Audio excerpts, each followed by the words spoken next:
Hopefully you are feeling well.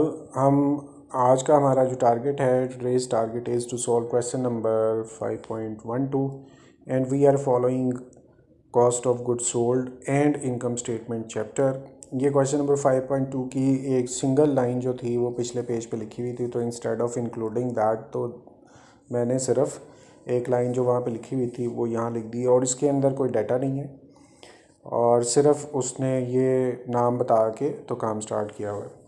अच्छा, अब इस क्वेश्चन का थोड़ा ओवरव्यू होगा। आपको ये तो खैर तय है कि whenever we are doing cost of goods sold statement तो आपके पास एक बना बनाया फॉर्मेट है और ये आपको अच्छी तरह से याद है किस चीज़ को ऐड करना है, किस चीज़ को लेस करना है, वो सब चीज़ें आपको ऑलरेडी माइंड के अंदर है। हमने 5.1 से लेकर 5.11 तक कंप्लीट कर लिया और still we are following the same format. उसी फॉर्मेट के ऊपर रहते हुए हम क्वेश्चंस को कंप्लीट कर रहे हैं। लेकिन इस क्वेश्चन के अंदर यहाँ जो स्पेशलिटीज़ हैं उनको भी फॉलो करना बहुत ज़रूरी है। Obviously if 5.1 to 5.11 we have completed all of those 11 questions, तो we can claim that no question was identical, no question was absolutely same to the other question. तो सिमिलैरिटी तो नहीं है, हाँ ये है कि परफॉर्मेंस सबका सेम है, मगर each question has its unique features. उनको हमने अलग-अलग फॉलो किया और उसके मुताबिक क्वेश्चन को सॉल्व किया। अब यहाँ पर एक बहुत ख़ास चीज़ आप नज़र उठा के देखें तो you can see that we have so many requirements and each requirement is different. Number of unit manufacture से स्टार्ट होके ग्रॉस प्रॉफिट तक बात चल रही है और all essentials are to be calculated.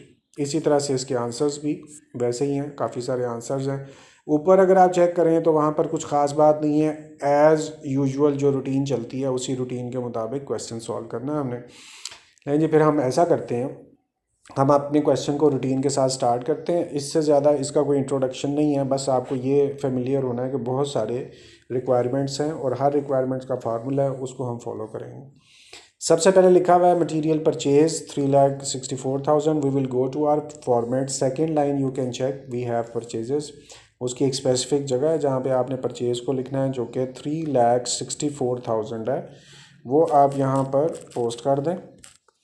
हम क्या मेथोडोलॉजी अडॉप्ट कर रहे हैं, हमने अपने क्वेश्चन को शुरू से लेकर एंड तक ऐसे चलते जाना है। जो जो वैल्यूज़ जहाँ पर आ रही हैं हमने अपने फॉर्मेट में देखकर उन वैल्यूज़ को पुट करते जाना है और यही हम कर रहे हैं। नेक्स्ट लाइन लिखी हुई है फ्रेट इन। अब पहले आप लोगों को ही बताना चाहिए कि जो फ्रेट इन है वो कहाँ पर लिखते हैं।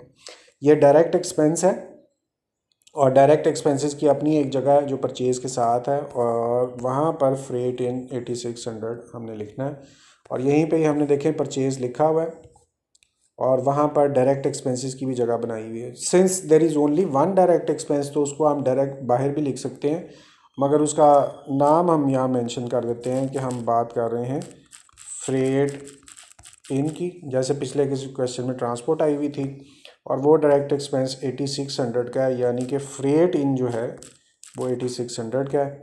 अब हम नेक्स्ट चलते हैं। आपके पास है परचेज़ डिस्काउंट और इसकी भी जगह आपको पता है, चूँकि आपने कमोडिटीज़ परचेज़ की हैं उस पर डिस्काउंट हुआ तो cost on purchase will be decreased. अगर आपको कोई डिस्काउंट मिलता है तो प्राइस डिक्रीज़ हो जाती है।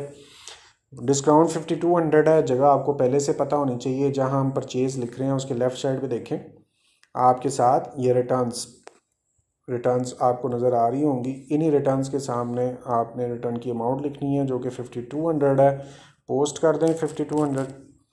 ऑलराइट, फिर हम पढ़ते जाएंगे और वैल्यूज़ लिखते जाएंगे। 5200 यानी परचेज डिस्काउंट के बाद जिस चीज़ की बात है वो डायरेक्ट लेबर है और लेबर की अमाउंट मेंशन की हुई है 162,500। यहाँ आए और लेबर देखें यहाँ पर है और इस जगह पर 162,500 आप पोस्ट कर दें। ये आपने लेबर की अमाउंट को पोस्ट किया। 162 से आगे चलते हैं। डायरेक्ट लेबर के बाद इनडायरेक्ट लेबर है। अच्छा, अब आपको थोड़ा सा कॉन्शियस होना है, यहाँ पर जो चीज़ें अवेलेबल हैं उन पे फोकस करें। जो इनडायरेक्ट लेबर है, डेप्रिसिएशन ऑफ फैक्ट्री है, अदर फैक्ट्री ओवरहेड हैं, ये तीन चीज़ें कहाँ आएंगी। इसका परफॉर्मेंस में तो कोई जगह नहीं बनती, लेकिन आपको एक डेफिनेशन मैंने याद करवाई थी कि all indirect expenses inside the factory या all indirect expenses related to factory, वो क्या होते हैं, वो फैक्ट्री ओवरहेड होते हैं। अब आपको ये जो तीनों चीज़ें नज़र आ रही हैं ना, इनडायरेक्ट लेबर, डेप्रिसिएशन और अदर फैक्ट्री ओवरहेड, ये तीनों चीज़ें ही एफ का हिस्सा हैं। आप क्या करेंगे, आप क्वेश्चन में जाएंगे और वहाँ पर डाउनवर्ड स्लोपिंग में एक अलहदा स्टेटमेंट बनाएंगे जिसको आपने एक्चुअल एफ का नाम देना है। वो हम स्टेटमेंट यहाँ कंप्लीट करते हैं। और ये भी आपने याद रखना है कि एक्चुअल एफ जो है वो अलहदा से एक पूरी लिस्ट बनती है जहाँ पर आप एक्चुअल एफ को कैलकुलेट करते हैं, और वो जगह ये है। यहाँ पर आप उन सारी लिस्ट के नाम लिखेंगे और फिर उसकी अमाउंट्स को यहाँ पर टोटल कर लेंगे। और राइट, इस जगह पर थोड़ी सी जगह हम और क्रिएट कर लेते हैं। ये आपके पास एक्चुअल एफ है और मैंने क्या आपसे बोला है, अब यहाँ आप लिस्ट बनाना शुरू करेंगे। सबसे पहले जो नाम आपको नज़र आ रहा है वो इनडायरेक्ट लेबर है। यहाँ से हम पढ़ते रहेंगे, आगे आप देखते जाइएगा। पहला नाम इनडायरेक्ट लेबर है, उसको आप यहाँ पर पोस्ट करें। ऑलराइट, इनडायरेक्ट लेबर फर्स्ट हो गया। अब सेकंड जो है वो डेप्रिसिएशन ऑफ फैक्ट्री इक्विपमेंट है।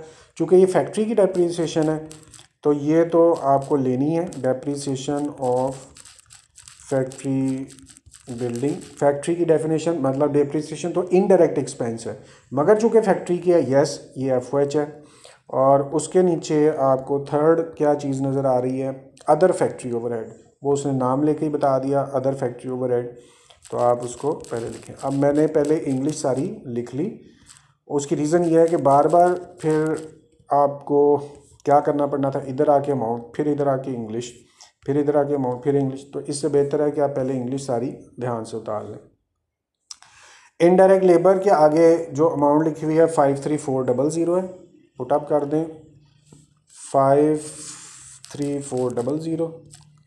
उसके बाद नेक्स्ट अमाउंट है 31350। ये क्या है, डेप्रिसिएशन ऑफ फैक्ट्री बिल्डिंग, ठीक है, 31350 उसको पोस्ट कर दिया। अब नेक्स्ट आपको अदर फैक्ट्री ओवरहेड की अमाउंट चाहिए और वो आपको बता रहा है 67900, वो पोस्ट कर दें 67900, यही है 67900, ठीक हो गया। अच्छा, अब ये तीन ही एफ थे, अब हमने सिर्फ इन तीनों को ही सम करना है। कैलकुलेटर पे आप जिस तरीके से लिखेंगे 53400, उसमें 31350 प्लस करना 67900, तो आपके पास यहाँ पर टोटल आ गया। ये आपके पास एक्चुअल एफ का टोटल है और इसको हम हाईलाइट कर देते हैं। और ये एक्चुअल एफ आपको क्वेश्चन में पोस्ट करना है। अगर तो क्वेश्चन के अंदर दो तरह से एफ दिए हों, एक एक्चुअल एफ हो और एक अप्लाइड एफ हो, तो अप्लाइड से क्वेश्चन सॉल्व करना है। अब मुझे नहीं लग रहा कि यहाँ पर कहीं पे भी और एफ की कोई इंस्ट्रक्शंस और दी हैं, मैं देख रहा हूँ। और गौर आपने भी करना है कि सबसे पहले चेक कर लें कि दो तो नहीं एफ दिए हुए। अगर अप्लाइड और एक्चुअल दोनों दिए हुए हैं तो अप्लाइड से क्वेश्चन सॉल्व करना था, और ये एक्चुअल एफ है, इसलिए एहतियात से देखना है अप्लाइड एफ है या नहीं है। तो मैंने देखा नज़र नहीं आया, अगर बाद में होगा तो हम उसको एडजस्ट कर लेंगे। एक्चुअल एफ आया 152650। अब एफ की जगह ढूंढें, यहाँ पे देखें, यहाँ ना एक्चुअल लिखा है ना अप्लाइड लिखा है, तो आपने फॉलो करना है जो क्वेश्चन में दिया हुआ है। और एफ की अमाउंट आपने निकाली 152650, वही यहाँ पर पोस्ट कर दें 152650। और राइट, ये एफ भी आपका कंप्लीट हो गया। पढ़ते जा रहे हैं, आगे चलते जा रहे हैं। अब हम यहाँ तक तो पढ़ लिया था हमने अदर फैक्ट्री ओवरहेड तक। अब ये इन्वेंट्रीज़ आ गई हैं। इन्वेंट्रीज़ के आगे देखें दो डेट्स लिखी हुई हैं और आपको देखते साथ ही पहचान हो जानी चाहिए। एक के आगे जुलाई 1 लिखा हुआ है, दूसरी के आगे जुलाई 31 लिखा हुआ है। इसका क्या मतलब हुआ कि ये जो अब जो सिलेक्टेड मंथ है वो जुलाई 1 है। ये क्या होगा, ये सारे के सारे ओपनिंग होंगे। तरतीब उन्होंने चेंज नहीं की हुई, वैसे ही material work in process finish goods, सबसे पहले आता ही मटेरियल है, उसके बाद वर्क इन प्रोसेस, उसके बाद फिनिश गुड्स। चलें जी, पहला मटेरियल है ओपनिंग 34200।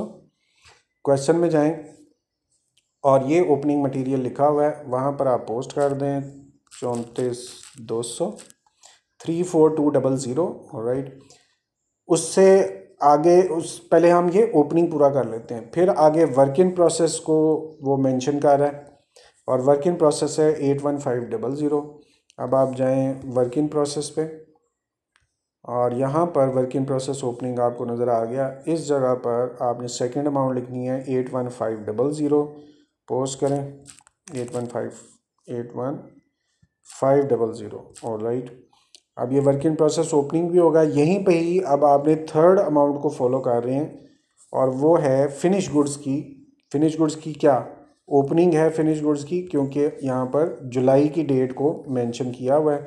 तो जुलाई ओपनिंग 4860 फिनिश गुड्स, यहाँ पर आएँ और फिनिश गुड्स ओपनिंग देखें ये, और इसी के सामने आपने अमाउंट पोस्ट कर देनी है थर्ड 48,600। नहीं जी, जो जो अमाउंट मिलती जा रही है हम पोस्ट करते जा रहे हैं। अब थोड़ा सा फोकस करें, आपने अपनी जगह चेंज कर लेनी है अब, और जो जुलाई 31 की अमाउंट्स हैं उनको फॉलो करें। सबसे पहले ऊपर मटेरियल लिखा हुआ है और चूंकि इट्स जुलाई तो ये क्या चीज़ हो जाएगी, ये सब चीज़ें क्लोजिंग है। तो पहला चूंकि लिखा हुआ इधर मटेरियल, ये मटेरियल की क्लोजिंग है 49300। अब आप मटेरियल की क्लोजिंग में पहले आए, ये है क्लोजिंग स्टॉक। क्लोजिंग स्टॉक को आप इन्वेंट्री भी कहते हैं और क्लोजिंग स्टॉक को आप मटेरियल भी कहते हैं, क्लोजिंग मटेरियल। चलें कोई बात नहीं, पहले नहीं लिखा हुआ था अब हमने लिख दिया। तो क्लोजिंग मटेरियल की अमाउंट है 49300, उसी को ये आप यहाँ पोस्ट कर दें।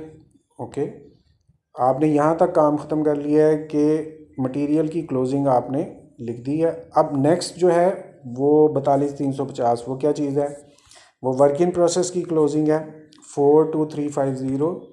आप इधर आएँ और वर्क इन प्रोसेस की क्लोजिंग ये देखें नज़र आई हमें। हम सिर्फ परफॉर्मा फॉलो कर रहे हैं, फॉर्मेट फॉलो कर रहे हैं और अपनी अपनी वैल्यूज़ को वहीं लिखी जा रहे हैं। 42350 इसकी अमाउंट है, वो पोस्ट करें। ओहो 3 की जगह 6 लिखा गया। और इन्हीं चीज़ों का आपने ध्यान रखना है, आपसे अमाउंट ना गलत लिखी जाए। तो 42350 की आगे एक अलग सी चीज़ उसने पकड़ा दी है कि फ़िनिश गुड्स के आगे क्वेश्चन मार्क लगा दिया। देखिए फ़िनिश गुड्स हैं और क्वेश्चन मार्क है। अब हमारे लिए भी समझें कि ये क्वेश्चन मार्क है। खैर किसी पिछले क्वेश्चन का पहले से क्वेश्चन मार्क लगा हुआ है, ये रेज़ कर देते हैं कि ये वाला हमारा नहीं है। ओके, और अब हमने नेक्स्ट काम करना है, जो क्वेश्चन मार्क्स लगे हुए हैं इनको भी फॉलो करना है और अपने परफॉर्मा को भी कंप्लीट करना है। लेकिन इसके साथ साथ आप कुछ चीज़ चेक करें कि क्वेश्चन यहाँ पे ख़त्म हो गया, आगे एक लाइन है, चलें इसको भी पढ़ लेते हैं। फिनिश गुड्स की इन्वेंट्री जो 1 जुलाई को थी, 1 जुलाई को क्या चीज़ें थी, ओपनिंग। और ओपनिंग के अंदर यहाँ पर जो चीज़ डिस्कस हो रही है वो यूनिट्स के बारे में बात हो रही है, और हम तो यूनिट्स लिखते नहीं, रुपीज़ लिखते हैं। फ़िलहाल CGS के परफॉर्मेंस में इसकी कोई जगह नहीं है तो छोड़ते हैं। ऑन 31 जुलाई में भी वो यूनिट्स की बात कर रहा है, यूनिट्स हमारे अभी काम के नहीं है, ये भी छोड़ रहा है। नेक्स्ट चलते हैं, आपको ऑल फ्रॉम करंट, ठीक है। Sales during the month, sale भी हमारा CGS में नहीं आता तो इसको भी हम बाद में यूज़ करेंगे। अब हम थोड़ा कैलकुलेशंस में आगे बढ़ते हैं। सबसे पहले लिखा हुआ है नंबर ऑफ़ यूनिट्स मैन्युफैक्चर्ड, जो रिक्वायरमेंट है सबसे पहली नंबर ऑफ़ यूनिट्स मैन्युफैक्चर्ड। देखें ये थोड़ी सी जगह राइट साइड पे हमने बनाई हुई थी, यहाँ पर कुछ चीज़ें हम कैलकुलेट कर रहे थे। अब मैं फार्मूला लिखता हूँ सबसे पहले। तो चाहिए क्या, नंबर ऑफ यूनिट्स मैन्युफैक्चर्ड चाहिए। इसका जो फार्मूला है वो पहले भी लिखवाया हुआ है, सेल्स, लेकिन क्या यूनिट्स लेने हैं हर दफ़ा, सेल्स के यूनिट्स, उसमें आपने प्लस करना है क्लोजिंग फिनिश्ड गुड्स, लेकिन उसके भी यूनिट्स लेने हैं आपने। और फिर इसमें माइनस करना है आपने ओपनिंग फिनिश्ड गुड्स, लेकिन क्या लेना है इसमें, यूनिट्स। तो आप यहाँ यूनिट्स मेंशन करेंगे। ये कंप्लीट फार्मूला है, इसको हम ज़रा ऐसे सेट कर देते हैं कि आपको पूरा फार्मूला एक ही वक्त में नज़र आए। इस तरह से हमने रैप अप कर दिया है। अब ये फार्मूला, इसको आप गौर से देखें, number of unit manufactured, sale में से क्लोजिंग प्लस करना है और ओपनिंग को माइनस करना है, लेकिन क्या करना है, यूनिट्स को आपने पिक करना है। अब इसी फार्मूले को हम स्टेटमेंटल वाइज लिखते हैं। सबसे पहले तो यूनिट्स मैन्युफैक्चर्ड हम निकाल रहे हैं तो उसी को हम दोबारा लिख रहे हैं।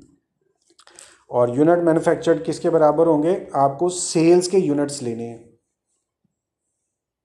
आपको सेल्स के यहाँ पर यूनिट्स लेने हैं। उसके लिए आप क्वेश्चन में आए और आपको शायद याद है कि अभी हमने सेल के यूनिट पढ़े, लेकिन मैंने आपसे कहा कि अभी काम के नहीं है, तो हमें सेल के यूनिट यहाँ पे मिल रहे हैं। ये देखें सेल्स ड्यूरिंग द मंथ, लेकिन आगे यूनिट्स लिखे हुए हैं 3880, यही हमें यूनिट्स यहाँ पर चाहिए, तो हम लिख देंगे 3880। ओके, अब क्वेश्चन में आगे पढ़ें ज़रा। सेल्स यूनिट्स और उसमें प्लस क्या करना है, क्लोजिंग फिनिश गुड्स के यूनिट्स। फिर दोबारा क्वेश्चन में जाएं और आपको नज़र आ रहा होगा कि ये लाइन में क्या बात हो रही है। ये फिनिश गुड्स इन्वेंट्री है, थोड़ा और आपको क्लियर करता हूँ। यहाँ पे जिस चीज़ के बारे में डिस्कशन हो रही है वो फिनिश गुड्स की इन्वेंट्री है, और उसके साथ लिखा हुआ है 1 जुलाई, ये ओपनिंग हो गया, और 31 जुलाई 420 ये क्लोजिंग हो गया। और हमें क्या चाहिए फार्मूले के अंदर, हमने सेल के अंदर प्लस करना है फिनिश गुड्स क्लोजिंग के यूनिट, और फिनिश गुड क्लोजिंग के यूनिट हमने खुद ही मॉनिटर कर लिए हैं, वो 420 हैं। आप ये वाले यूनिट्स यहाँ पर प्लस करेंगे, तो यहाँ पर आप साइन लगा दें प्लस 420। अब फार्मूले में आप ऊपर जाएं, वहाँ पर आपने पढ़ें ज़रा, चलें इधर से पढ़ाता हूँ। नंबर ऑफ़ यूनिट मैन्युफैक्चर्ड कैसे निकलेंगे, आपने यहाँ पर सेल यूनिट लेने, जहाँ मूव कर रहा हूँ सेल के यूनिट में प्लस करना है फिनिश गुड्स के यूनिट्स को, वो 420 आपने कर लिए, और आपने अब लेस करना है किसको, ओपनिंग फिनिश गुड्स को और उनके यूनिट्स को। यहाँ पर अब आएँ और आपको फिनिश गुड्स ओपनिंग के यूनिट्स भी मिल रहे हैं 1 जुलाई के साथ 300 लिखा हुआ है, ये ओपनिंग के यूनिट्स हैं। तो आप अब माइनस करने हैं, तो यहाँ पर 300 यूनिट्स आप मेंशन कर दें। ये स्टेटमेंटल वाइज यूनिट मैन्युफैक्चर्ड निकल आए। अब आपने इसको मैथमेटिकल फॉर्मेट में लेना है। जो ब्लू स्क्वायर है इससे ऊपर जो आपको लाइन नज़र आ रही है वही कैलकुलेशन आप पिक करें, 3880, उसमें प्लस करना है 420 को और माइनस करना है 300 को। इस तरह से आपके पास सबसे पहला आंसर आ गया है 4000, और ये क्या निकाला है आपने, नंबर ऑफ़ यूनिट मैन्युफैक्चर्ड निकाले हैं, उसको भी हम हाईलाइट कर दें। और अगर इसका आंसर है तो फिर अब हम आंसर भी चेक करते हैं कि फ़र्स्ट आपने रिक्वायरमेंट पूरी की है। यहाँ से चेक करें, ये फर्स्ट थी नंबर ऑफ़ यूनिट मैन्युफैक्चर्ड, और फर्स्ट ही नीचे आपको नज़र भी आ गई होगी, उसका आंसर है 4000 यूनिट्स, और हमने भी आंसर 4000 यूनिट्स निकाला हुआ है। तो ये हमारी रिक्वायरमेंट नंबर 1 ये कंप्लीट है। अब चलते हैं रिक्वायरमेंट 2 में, उसने क्या कहा हुआ है, और ये क्यों कहा हुआ है ये आपको थोड़ी देर के बाद पता चलेगा। आप ये सोच रहे होंगे कि क्वेश्चन CGS का है, और ये वाली जो रिक्वायरमेंट्स हैं नंबर ऑफ़ यूनिट मैन्युफैक्चर्ड वगैरह, ये क्यों इसने कहा हुआ है। इसी तरह से कॉस्ट पर यूनिट मैन्युफैक्चर्ड ये क्यों कहा हुआ है, तो आपको पता चलेगा कि ये होंगे क्वेश्चन के अंदर सॉल्व्ड, तो ही आपका क्वेश्चन उसका आंसर आपको मिलेगा, तो ही आपके पास जो CGS का फॉर्मेट है वो पूरा होगा। अब हमने सेकेंड रिक्वायरमेंट पूरी करनी है, जो कि क्या है, कॉस्ट ऑफ गुड मैन्युफैक्चर्ड। चलिए चल के देखते हैं, अगर पूरी हो सकती हुई तो हम पूरी करेंगे। लेफ़्ट साइड पे आपका परफॉर्मा है, उसमें आपने सारी वैल्यूज़ पहले से लिखी हुई हैं। ये ऊपर की लाइन इसलिए बड़ी हो गई है कि हमने इस फार्मूले को रैप अप किया था। अब बहरहाल आप इधर आएँ, और यहाँ पर आपको ये पता है कि ओपनिंग स्टॉक में ऐड करना है परचेजेस, डायरेक्ट एक्सपेंस को ऐड करना है, रिटर्न को लेस करना है, ये लिखे हुए हैं साइंस, वही काम अब आप यहाँ करने लगे हैं। सबसे पहले ओपनिंग स्टॉक है, इसमें प्लस करना है परचेजेस को, और परचेजेस के बाद तीसरी डायरेक्ट एक्सपेंस है, उसको ऐड करना है डायरेक्ट एक्सपेंस को, और माइनस करना है डिस्काउंट को। तो इस तरह से मटेरियल अवेलेबल का आंसर आपके पास आ गया।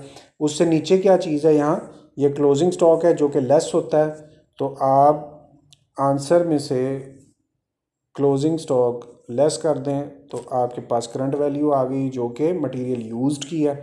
मटेरियल यूज़ के नीचे देखें आपको डायरेक्ट लेबर कॉस्ट है, और लेबर को क्या करना होता है, ऐड, तो पिछले आंसर में प्लस कर दें डायरेक्ट लेबर को, तो आपके पास न्यू वैल्यू आ गई। ये न्यू वैल्यू क्या चीज़ है, प्राइम कॉस्ट।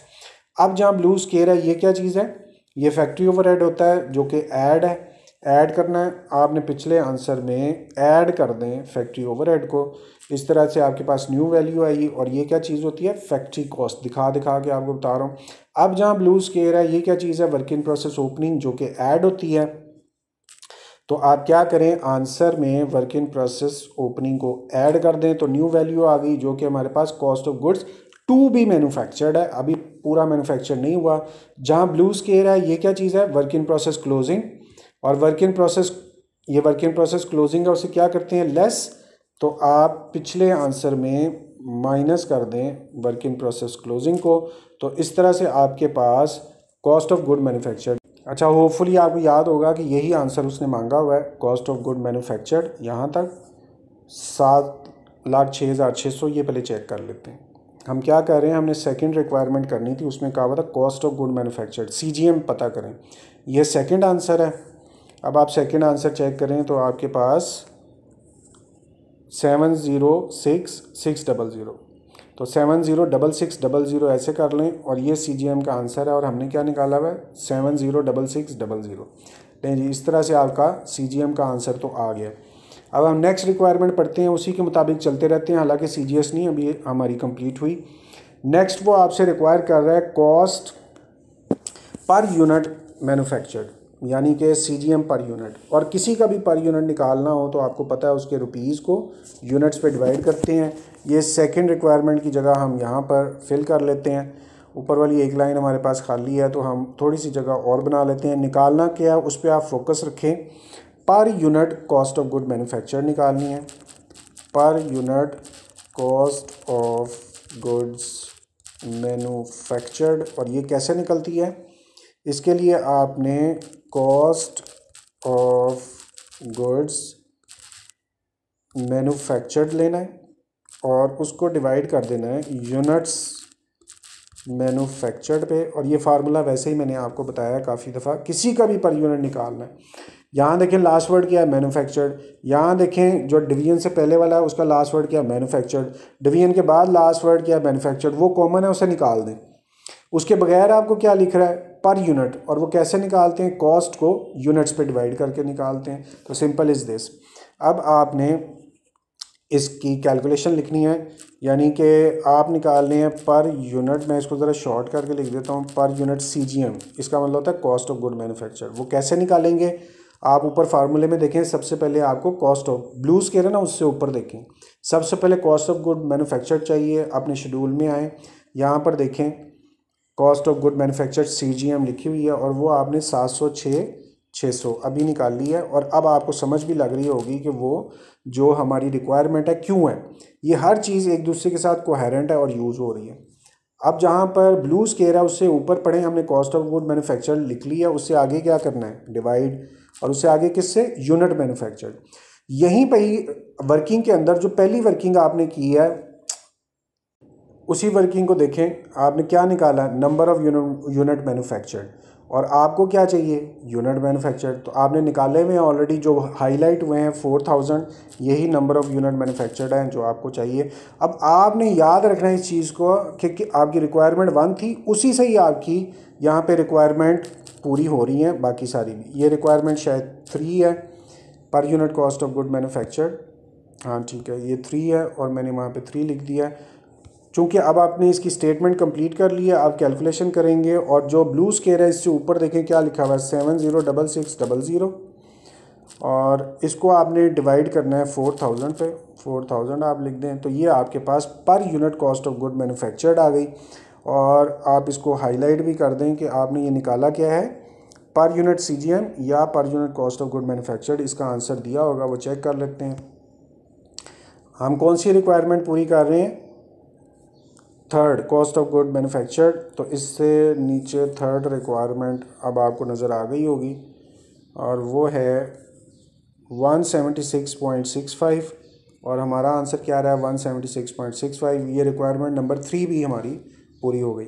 अभी भी हम आगे नहीं जा सकते क्योंकि हमारे पास ये फिनिश गुड क्लोजिंग जब तक नहीं आएगी, जब तक नहीं आएगी तो हम ये CGS नहीं कंप्लीट कर पाएंगे। रिक्वायरमेंट 3 के कंप्लीट होने के बाद आगे देखें रिक्वायरमेंट 4 क्या चीज़ है, वो है कॉस्ट ऑफ फिनिश गुड्स। और आगे 31 लिखा हुआ है, 31 का मतलब क्लोजिंग। और वही हमें भी पता करनी है। ये देखें क्वेश्चन मार्क जहाँ ब्लू स्केयर आपको नज़र आ रहा है, ये क्या चीज़ है, यही तो फिनिश गुड्स क्लोजिंग है जो हमारी मिसिंग है, उसके आगे क्वेश्चन मार्क लगा हुआ है। अब फिनिश गुड क्लोजिंग का फार्मूला भी है, आपको पहले से पता होना चाहिए, फिनिश गुड्स क्लोजिंग। और ये कैसे निकालते हैं, यूनिट्स ऑफ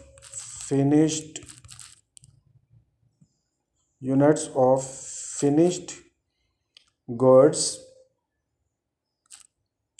और इसको आपने मल्टीप्लाई करना है किसके साथ, पर यूनिट CGM के साथ। अगर आप याद रखेंगे तो आपको वैसे ही पता चलता जाएगा कि ये सारे फार्मूलाज तकरीबन सेम है।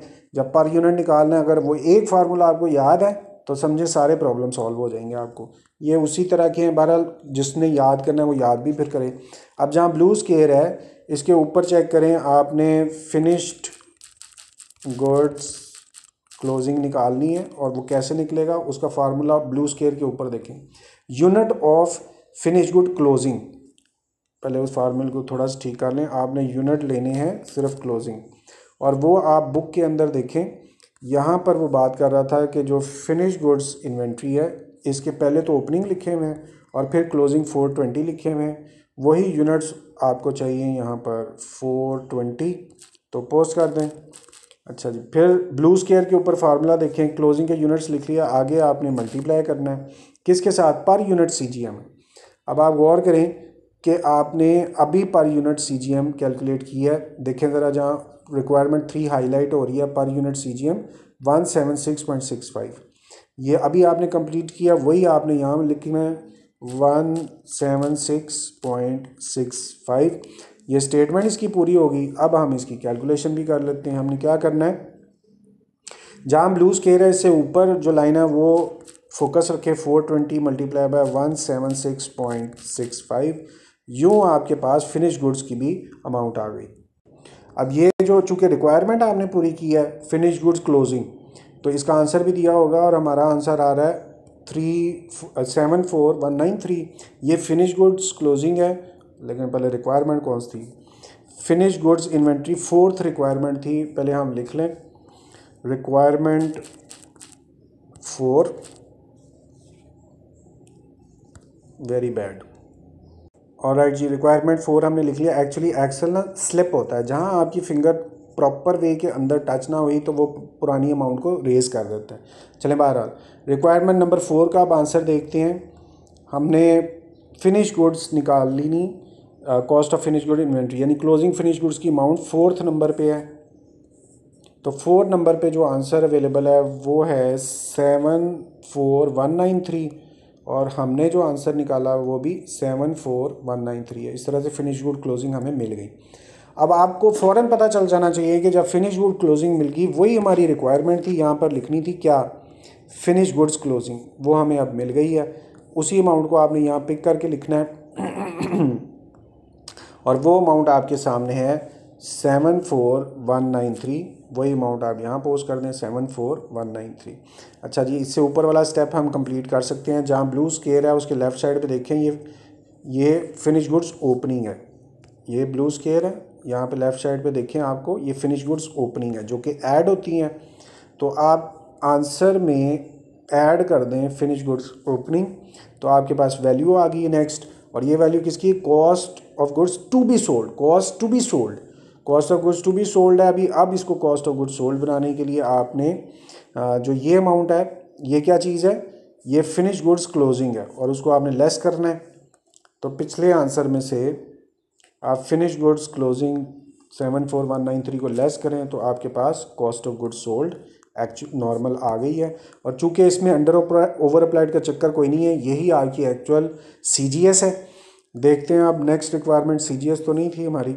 ऑलराइट, गुड हो गया। हमने रिक्वायरमेंट हमारे पास है कॉस्ट ऑफ गुड्स सोल्ड, और कॉस्ट ऑफ गुड्स सोल्ड ही हमने निकाल ली, जिसका आंसर हमारे पास आया 681007, और ये रिक्वायरमेंट नंबर थी 5। तो 5 का आंसर हम देखेंगे तो नीचे हमें नज़र आ रहा है आंसर 5 का वो है 681007, और हमारा आंसर 681007 है। इसका मतलब हमने CGS भी कैलकुलेट कर ली और हमारी ये रिक्वायरमेंट भी साथ में पूरी हो गई है, जो क्लोजिंग फिनिश गुड्स हमारे मिसिंग थे। अब आप नेक्स्ट चलें आगे। वो आपसे कह रहा है, चूँकि रिक्वायरमेंट ज़्यादा है इस क्वेश्चन की, कॉस्ट ऑफ गुड्स सोल्ड के बाद कह रहा है आपने GP कैलकुलेट करना है। और GP का मतलब क्या है कि आपने इनकम स्टेटमेंट अब बनानी है, और सिंपल इनकम स्टेटमेंट हम इधर बना लेते हैं और ताकि हमारा टाइम बच जाए, नहीं तो उसको कॉलम वाइज बनाना पड़ना है, तो इधर ही बनाना पड़ेगा क्योंकि उसका वहाँ कॉलम नहीं है। तो यहाँ पर अब आप इनकम स्टेटमेंट बनाएं और याद करें उसका परफॉर्मा क्या था। सबसे पहले क्या लिखते हैं इनकम स्टेटमेंट के अंदर, सबसे पहली जो वैल्यू आपने पुट करनी है वो है सेल्स की वैल्यू, उसमें से आपने लेस करना है कॉस्ट ऑफ गुड्स सोल्ड को। तो आपके पास जो वैल्यू आती है दैट इज़ ग्रॉस प्रॉफिट, और ग्रॉस प्रॉफिट में से अगर आप लेस कर देते हैं ऑपरेटिंग और अदर एक्सपेंसेस को, तो आपके पास जो आंसर आता है that is your net profit. अब चेक करेंगे कि नेट प्रॉफिट भी मांगा हुआ है या नहीं, या ग्रॉस प्रॉफिट से आगे हमें जाना है या नहीं, ये अभी पता चल जाएगा। सबसे पहले लिखा हुआ है सेल्स, वो क्वेश्चन में हम ढूंढते हैं। आपको सबसे नीचे ये नज़र आ रही है sales, sale during the month 38 unit, लेकिन ये तो यूनिट दिए हुए हैं और आगे उसने पर यूनिट दिया हुआ है। तो आपको पता है कि अगर 3880 यूनिट्स आपने बेचे और हर यूनिट 220 का बिका है, तो फिर टोटल सेल कैसे निकालेंगे? इन दोनों को आपस में मल्टीप्लाई करने से, यानी यूनिट्स को पर यूनिट से मल्टीप्लाई करें तो आपके पास टोटल अमाउंट आती है। यूनिट्स को मल्टीप्लाई करें अगर पर यूनिट के साथ। अब उसने जो यूनिट्स बताए हुए हैं वो 3880 है, आपको याद होना चाहिए। ये नीचे चेक करें 3880, और उसकी पर यूनिट कॉस्ट बताई हुई है 220। तो आपने इसको मल्टीप्लाई करना है 220 के साथ। तो यूनिट्स को पर यूनिट से मल्टीप्लाई करें तो टोटल कॉस्ट आती है, और वो कॉस्ट हमने पता करनी है सेल्स की। अब देखें जहाँ ब्लू स्केयर है इसके लेफ़्ट साइड पे जो भी अमाउंट आपको नज़र आ रही है वही आपने लिखनी है 3880, उसे कैलकुलेट करने के लिए मल्टीप्लाई बाय 220, ये सेल्स आ गई हैं आपके पास। और दूसरी बात लिखा हुआ है less cost of good sold. Cost of good sold अभी हमने निकाल ली हुई, ये देखें कॉस्ट ऑफ गुड सोल्ड, और वो निकली हुई 681007, वो आप पुट कर दें 681007, यूँ कॉस्ट ऑफ गुड सोल्ड भी आपने लिख ली। अब चेक करते हैं कोई अगर अदर एक्सपेंसेस, क्वेश्चन हमने वैसे पूरा पढ़ लिया हुआ है, अगर अदर एक्सपेंसेस या सेलिंग एक्सपेंस होते तो हमें पता होता, वो नहीं है। तो इसका मतलब आगे जाना ही नहीं है, सिर्फ ग्रॉस प्रॉफिट ही निकालने के लिए वो बोल रहा है, क्योंकि रिक्वायरमेंट आप चेक करें सिर्फ जीपी है, ग्रॉस प्रॉफिट है। ओके, और आपने क्या करना है, सेल में से लेस करना है सीजीएस को, तो आपके पास आंसर आ जाएगा। अब सेल आपके पास है 8,53,600, इसमें से लेस करना सीजीएस जो कि है 681007। ऑलराइट, तो अब जो आंसर आपके पास है ये है जीपी, और चूंकि ये रिक्वायरमेंट में था इसका आंसर भी हमें दिया होगा। हमारे पास जो ग्रॉस प्रॉफिट निकला है उसका आंसर है 172,593। अब क्वेश्चन की रिक्वायरमेंट में देखें, ग्रॉस प्रॉफिट जो था वो 6th रिक्वायरमेंट थी, तो 6th रिक्वायरमेंट ये हमें अब नज़र आ रही है, वो आपको भी आ रही होगी 172,593, और हमारे पास 172,593। ओके जी, ये अब हमारा ग्रॉस प्रॉफिट या 6th रिक्वायरमेंट भी पूरी हो गई। अब 6th रिक्वायरमेंट में आगे भी मुझे कुछ नज़र आ रहा है, वो चेक करते हैं। यहाँ पर जो वो आपको करने के लिए बोल रहा है वो टोटल जीपी भी निकालना है और पर यूनिट जीपी भी निकालना है। तो किसी का भी पर यूनिट निकालना हो यहाँ पे हम निकाल लेते हैं। ये आपकी रिक्वायरमेंट 6 है। किसी का भी पर यूनिट निकालना हो तो आप कैसे निकालते हैं, उसके रुपीज़ को उसके यूनिट्स पे डिवाइड करना है। अब चूँकि आप पर यूनिट जीपी निकाल रहे हैं तो आपने जितना भी ग्रॉस प्रॉफिट निकला है उसको पिक करना है, उसको डिवाइड करना है किससे, जो यूनिट सोल्ड, क्योंकि प्रॉफिट का ताल्लुक सेल के साथ होता है, तो आपने यूनिट सोल्ड पे डिवाइड कर दिया।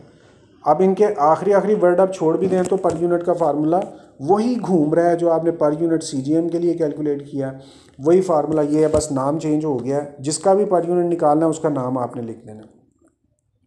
अच्छा जी, अब पर यूनिट निकालने के लिए आपके पास ऊपर जहाँ ब्लू स्केयर है वहाँ पर क्या लिखना है, ग्रॉस प्रॉफिट। और ग्रॉस प्रॉफिट अभी आपने इनकम स्टेटमेंट के ज़रिए, यहाँ देखें ये इनकम स्टेटमेंट है, निकाला, और ग्रॉस प्रॉफिट के आगे लिखा हुआ है 172,593, ये आपके पास ग्रॉस प्रॉफिट आ गया। वापस अपने ब्लू स्केयर पे जाएं, उससे ऊपर देखें ग्रॉस प्रॉफिट को क्या करना है, डिवाइड किससे, यूनिट सोल्ड के ऊपर।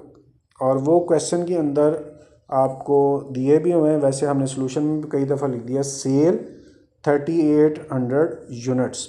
ये चूँकि सोल्ड के यूनिट्स हैं वही आपको चाहिए थे, तो 3880 वही आप यहाँ पर पोस्ट कर दें। इस तरह से स्टेटमेंट कंप्लीट हो गई। अब आपने इनका मैथमेटिकल वे में आंसर देखना है। ब्लू स्क्वायर के ऊपर जो कुछ लिखा हुआ है उसको फॉलो करें, 172,593 और डिवाइड क्या करना है 3880 को। इस तरह से हमारे पास आंसर भी आ गया साथ में। और ये आंसर किस चीज़ का है, ये पर यूनिट ग्रॉस प्रॉफिट है, पूरा ही लिख दें, पर यूनिट जीपी है। इसको भी हम साथ में हाईलाइट कर देते हैं। और पर यूनिट जीपी का आंसर हमारे पास आया हुआ 44। ये चूँकि रिक्वायरमेंट है तो इसका आंसर भी चेक कर लेते हैं। यहाँ पर रिक्वायरमेंट में देखें उसने दो चीज़ें आपसे मांगी थी, जीपी टोटल भी मांगा हुआ है और पर यूनिट भी मांगा हुआ है। तो 6th रिक्वायरमेंट में देखें आगे एंड के साथ आंसर अवेलेबल है और वो आंसर क्या है 44.48 और हमने जो निकाला वो भी 44.48। हमारा चूँकि ज़्यादा एक्यूरेसी के साथ आया, ज़्यादा डेसिमल आ गई, 44.48। इस तरह से 6 की 6 रिक्वायरमेंट भी आपकी पूरी हो गई और CGS का आंसर भी पूरा हो गया। नहीं जी, इस तरह से आपका क्वेश्चन कंप्लीट हुआ 5.12। नज़र आने में आप देखें आपने कोई डिफरेंट काम नहीं किया, आपकी एक फॉर्मेट स्टेटमेंट थी, आपने सारी वैल्यूज़ बुक में से देख के वहाँ से लिख दी।